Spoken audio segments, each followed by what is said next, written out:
YCP అధినేత జగన్ కుటుంబానికి చెందిన ఆయన సతీమణి భారతి డైరెక్టర్గా ఉన్న భారతీ సిమెంట్ పరిశ్రమ నిబంధనలకు విరుద్ధంగా పొందిన సున్నపురాయి లీజుల రద్దుకు రంగం సిద్ధమవుతోంది. వేలం విధానంలో లీజులు పొందాల్సి ఉండగా అందుకు విరుద్ధంగా పాత దరఖాస్తులతో లీజులు సొంతం చేసుకోవడంతో వాటిని కూటమి ప్రభుత్వం రద్దు చేయనున్నట్లు విశ్వసనీయ సమాచారం. గత ఏడాది ఎన్నికల నోటిఫికేషన్కు కొద్ది రోజుల ముందు మొత్తం 744.74 ఎకరాల్లో 2 సున్నపురాతి గనులను భారతీ సిమెంట్కు అప్పటి జగన్ ప్రభుత్వం కేటాయించింది. వాటిపై కోర్టులో కేసు ఉండగా లీజుదారు వాదన విని నిర్ణయం తీసుకోమని హైకోర్టు పేర్కొంటే దానిని ఆసరాగా తీసుకుని లీజులు కేటాయింపు చేసేసుకున్నారు. వీటిపై కేంద్ర గనుల శాఖ వివరణ కోరడంతో ఇప్పుడు రాష్ట్ర ప్రభుత్వం చర్యలకు సిద్ధమవుతోంది. వైఎస్ఆర్ కడప జిల్లాలోని కమలాపురం, ఎర్రగుంట్ల మండలాల్లో సున్నపురాయి భూములను రఘురామ్ సిమెంట్స్ సేకరించింది. తర్వాత వైఎస్ హయాంలో 2009లో రఘురామ్ సిమెంట్స్ ను భారతీ సిమెంట్ కార్పొరేషన్ కొనుగోలు చేసింది. రఘురామ్ పేరిట ఉన్న 2 సున్నపురాయి లీజులు తమకు కేటాయించాలని దరఖాస్తు చేసుకుంది. దీంతో ఆ సంస్థకు అప్పట్లో లెటర్ ఆఫ్ ఇంటెంట్ LOI మంజూరు చేసింది ప్రభుత్వం. ఇలా LOI ఇచ్చాక అన్ని అనుమతులు తెచ్చుకుంటేనే లీజ్ మంజూరు చేస్తారు. అయితే ఆ కంపెనీ అనుమతులు పొందలేకపోయింది. 2015లో కేంద్రం ప్రధాన ఖనిజాల విషయంలో కీలక సవరణలు చేసింది.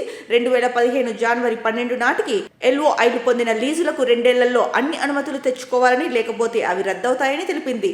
భారతీ సిమెంట్ అనుమతులు పొందలేదు. రఘురామ్ సిమెంట్స్ నుంచి భారతీ సిమెంట్స్ కార్పొరేషన్ గా మారిన విషయాన్ని తెలియజేయనందున LOI విత్డ్రా చేసుకుంటున్నట్లు రాష్ట్ర ప్రభుత్వం 2016లో తాకీదు ఇచ్చింది. దీనిపై భారతీ సిమెంట్ హైకోర్టును ఆశ్రయించగా స్టేటస్ కో వచ్చింది. తర్వాత 2021లో కేంద్రం మరో సవరణ తెచ్చింది. ఖనిజాన్వేషణ లీజు పొంది తర్వాత మైనింగ్ లీజుకు దరఖాస్తు చేసుకున్న వాళ్ళు అన్ని అనుమతులు తెచ్చుకోవాలని, లేకపోతే లీజు రద్దవుతుందని పేర్కొంది. ఇక అసోసియేటెడ్ సిమెంట్ కంపెనీస్ లిమిటెడ్ కు వైఎస్ఆర్ కడప జిల్లా మైలవరం మండలంలోని 2463.83 ఎకరాల్లో సున్నపురాయి లీజుకు 2010లో అప్పటి ప్రభుత్వం LOI జారీ చేసింది. ఆ సంస్థ 2017 నాటికి కూడా అన్ని అనుమతులు పొందలేకపోయింది. లీజు రద్దు కానుండడంతో హైకోర్టును ఆశ్రయించింది. తర్వాత 2022లో ACC సిమెంట్స్ ను అదానీ సిమెంట్స్ చేజిక్కించుకుంది. అప్పటి నుంచి అదానీ కంపెనీ అధికారికంగా లీజు పొందేందుకు ప్రయత్నాలు ఆరంభించింది. దరఖాస్తుదారు వాదన విని నిర్ణయం తీసుకోవాలంటూ హైకోర్టు 2023లో ఆదేశాలు ఇచ్చింది. అనంతరం ACCకి 2463.83 ఎకరాల్లో లీజు కేటాయిస్తూ గత ప్రభుత్వం 2023 నవంబర్ 17న ఉత్తర్వులు జారీ చేసింది. ఈ ఆదేశాలని భారతీ సిమెంట్ తనకు అనుకూలంగా మార్చుకుంది.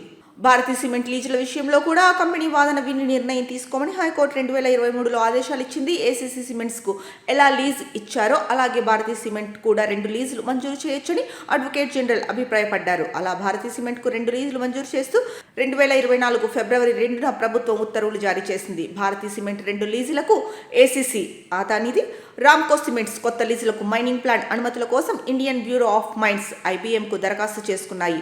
అయితే IBM ఆశ్చర్యం వ్యక్తం చేసింది. 2015 నుంచి కొత్త లీజులను వేలం ద్వారా మంజూరు చేయాలి కదా, దరఖాస్తుల ఆధారంగా ఎలా ఇచ్చారని ప్రశ్నించింది. దీనిపై IBM కేంద్ర గనుల శాఖకు ఫిర్యాదు చేసింది. దీంతో ఆ శాఖ వీటిపై కూటమి ప్రభుత్వాన్ని వివరణ కోరింది. చివరకు ఈ 4 లీజులపై అభిప్రాయం చెప్పాలని రాష్ట్ర ప్రభుత్వం న్యాయ విభాగాన్ని కోరింది. భారతీ సిమెంట్ లీజులను రద్దు చేయవచ్చంటూ న్యాయ విభాగం ఇటీవల తన అభిప్రాయాన్ని వ్యక్తం చేసినట్టు తెలిసింది. ACC రామ్కో సిమెంట్స్ కు సంబంధించిన లీజులపై ఇంకా అభిప్రాయాన్ని వెల్లడించలేదు. ఈ క్రమంలో తొలుత భారతీ సిమెంట్ లీజులను రద్దు చేయనున్నట్లు తెలుస్తోంది. గనుల శాఖపై సీఎం చంద్రబాబు ఇవాళ సమీక్షించనున్నారు. భారతీ సిమెంట్ లీజులపై న్యాయ విభాగం అభిప్రాయాన్ని అధికారులు సీఎం దృష్టికి తీసుకెళ్లి ఆయన ఆదేశాలతో నిర్ణయం తీసుకుంటారని తెలుస్తోంది.